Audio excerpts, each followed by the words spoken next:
this is my 550 horsepower C6 Corvette. This is a stock LS2 stock transmission car with a Procharger and a couple add-ons, and we're gonna see what it will 60 to 130.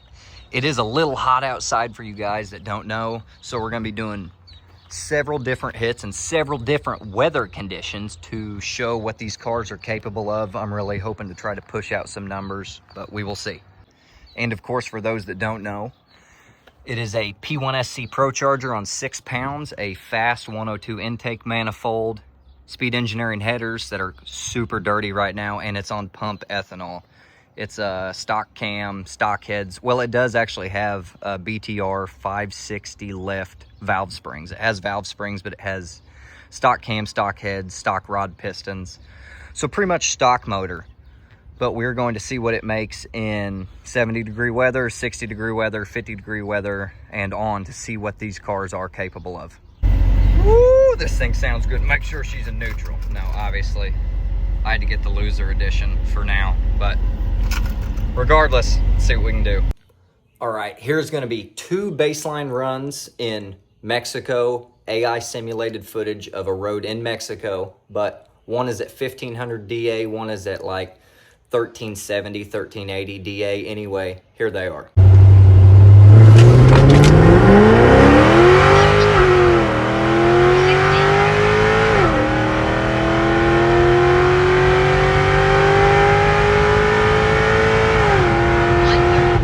So as you guys can see, I think I have 2 solid baselines, one being the 828 at 1500 DA and the other being the 809 that I just showed you the footage of in 1350 DA, as it says right here. Those are both 2 really good baselines. Both runs the car had about half tank in it, so we're gonna call it 3,400 pounds because it's 3,450 with a full tank of fuel. And we're going to continue doing this over the next couple weeks as the weather changes and see what we can dip down into. All right, it is like 60 or 61 degrees out. I've not checked the DA yet in Mexico, but this thing should have a half tank. And we're gonna go out and see if we can beat that 809 in 10-degree cooler weather, see how much it actually drops. I'm pretty curious.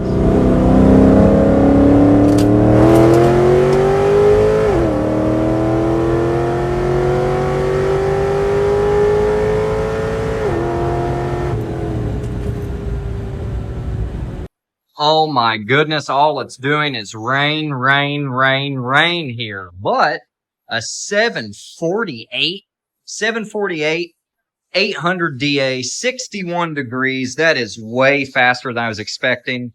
I'd ran a 770 before at about 500 DA, I think. So I was really not expecting a 748, but this absolutely blew out of proportions what I was expecting. But this is super good data in showing us that these cars can make a huge difference in their speed just off of air alone. There was no weight taken out, no pulley down. This is the same pump ethanol I'm getting from the same gas station every week, just a big difference from air quality. I figured with all this AI simulated testing in Mexico, the least I could do is clean up the engine bay some. I've still got to wipe it down more, but it's a good start. But anyway, next hit, it is 55 degrees. DA is about 480, 500, and this thing has a little bit less than half tank of fuel, so we're maybe 10 to 15 pounds lighter, but we're gonna go see what it does.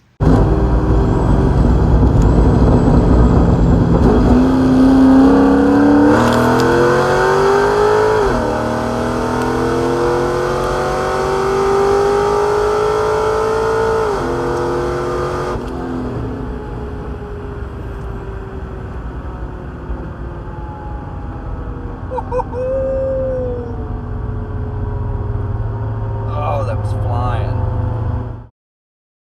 It is 46 degrees, negative 390 DA. The car is the same weight it was on the last run.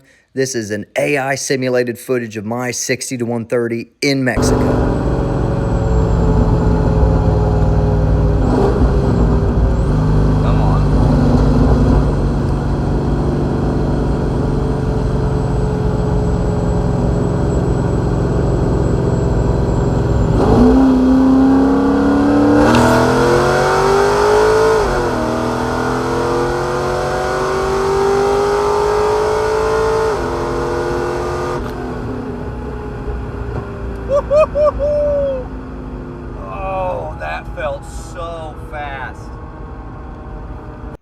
Well, there you have it. I never thought in my life that this car was going to run a 7.1 on a 4.0 pulley or on a stock camshaft, any of that stuff. But we were able to go from an 828 and 1500 DA to a 719 and negative 400 DA. That is absolutely insane. That is over a second swing in just air. As you could see, the passenger seat was not taken out. I mean, it's on the same wheels and tires. There's not a lot of weight reduction you can do to these things unless you want to gut the interior, which obviously I did not. This car is stock camshaft. It's got stock ported 243s, no milling, stock rods, pistons, 6L80E. Obviously, it's got no torque converter, as you guys can tell. Absolutely terrible off the 60 foot, but it was able to swing a whole 1 second just based off of air quality, which really proves you how much supercharged or turbo cars are capable of picking up in good air. It is a night and day difference. It's a really cool thing to see. I would really like to see what this LS2 is capable of with a cam and a pulley. And if you are interested what this car ran whenever it was on 93, it did run this 857 at like 1290 some DA, basically 1300 DA, which is still pretty solid for this platform. Obviously, it's no LS3 or LS7 car. These cars tend to get a lot of hate, but I'm just trying to put some content out there that these LS2s are absolute units, super underrated. And I personally think that if you could pick up an LS2 Corvette, I would 100% do it because they are much cheaper than the other platforms. But anyway, guys, that's all I've got for today. So I hope you did enjoy the video. I hope you learned something from it. If you have a comment, leave it below. Please like and subscribe, and I'll see you in the next one. Peace out.